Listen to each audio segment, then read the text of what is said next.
قدرمنو کتونکو دا مهال زه د کوهاټ په غاښ کې موجود یم کم چې مازدیګر رسېنه دا د کوهاټ ټنل چې کوم دی هغه بند شوی دی د هغې چې کوم ټرافیک دی هغه په غاښ باندې شروع شوی دی دلته کې مونږ ګورو چې 4 غنټو نه مسلسل دغه روډ چې کوم دی دا بند دی په دې باندې په زرګاو چې کوم ګاډي دي هغه ورکې ښخ شوي دي مختلفو ضلعو ته ګاډي ځي تاسو ته پته دی چې دا روډ هایوې سره تړلی شوی دی په هایوې باندې دا کرک بنوډي خان لکي ټانک دغه شان د کراچۍ رسې دا ګاډي چې کوم دي دا ځي خو دا نن چې کوم ټنل بند شوی دی په ټنل باندې ټرافیک بند کړی شوی دی د هغې ټرافیک چې کوم دی هغه په غاښ باندې شوی دی مونږ چې کوم سفر ورباندې وکړو نو مونږ په 4 غنټو کې دلته راورسېدو دا تقریبا 2.5 کیلومتره لار جوړیږي چې 2.5 کیلومتره مونږ په 4 غنټو کې دا دلته راورسېدو او اوس دلته موجود یو مخته بوځو بیا ګورو مونږ مخته ګورو چې لغنې ګاډي روان شي او مخته چې کوم ګاډي لاړ شي هغه بند شي انتظامي سره مونږ رابطه وکړه همدغه شان نور چې کوم ضلعي مشران دي هغوی سره مونږ رابطه وکړه چې ټنل بندېدو وجه څه دی خو وجه مونږ ته معلومه نه شوه چې څه وجه په څه وجه باندې دا ټنل بند کړی شوی دی ځکه چې مسافرو ته دلته ډېر زیات تکلیف دی اکثر امبولانس پکې مونږ ولیدې چې پکې مریضان وو ایمرجنسي پکې وه هغه ګاډي هم پکې ولاړ وو دا ګاډي چې کوم دي مختلفو ضلعو نه روان دي او مختلفو علاقو ته روان دي په دې کې مسافر ګاډي شته په دې کې د سبزی د فروټ ګاډي شته په دې کې د بیمارانو ګاډي شته دي خو دلته مونږ نه د دې ګاډو ته لار ورکولو دپاره یا د یو لاین ورکولو دپاره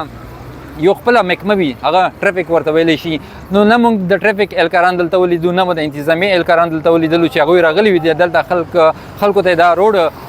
صفا کړی وي یا کلاو کړی وي خو د درې خلکو سره د الله خو کې چې هغوی په خپل باندې د سوشل میډیا د لارې او دغه شان موږ دا اورېدلي دي چې په خپل علاقو کې اعلانونه یې وکړو چې تاسو ځوانان راوځئ چې د خلکو روډ کوم بند دی ځکه چې یو طرف نه به 2-3 قطارونه جوړ شوي نو هغه ګاډي یو بل سره ښخ شي هغې نه به روډ بند شو بیا به مخته ګاډو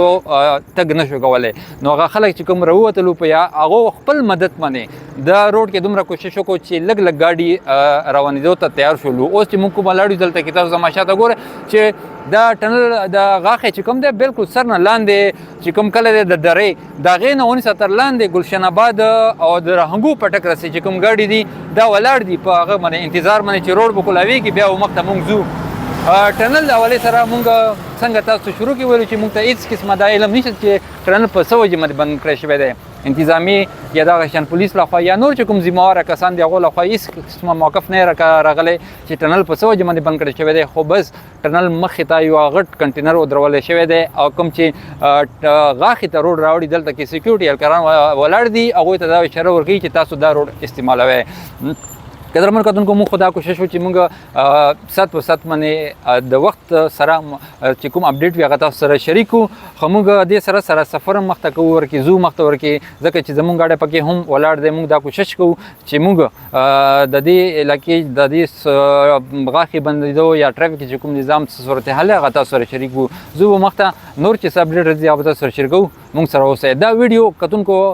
خپلو ملګرو سره شیر کړئ خپلو دوستانو سره شیر کړئ که څوک هم دا وختې سفر کوي څوک راځي دی علاقو ته ځي نو کوشش دې وکړي چې نن شپې د رانه وشي سبا د معلومات وکړي که چېرې دغه شان روډ کولاوي نو بیا د راشي ورباندې او که بیا بند وي بیا د مه راځي ورباندې ځکه چې ټرافیک ډېر انتهایي حد نه زیات دی په زرګاو باندې ګاډي چې کوم دی هغه یو بل سره خښ دی بالکل مخته سفر تګ نشي کوی هغه پښتو کې یو متل دی چې د میږي په مزل باندې چې کوم ګاډي دي هغه روان دي ډېره مننه خوشحاله اوسئ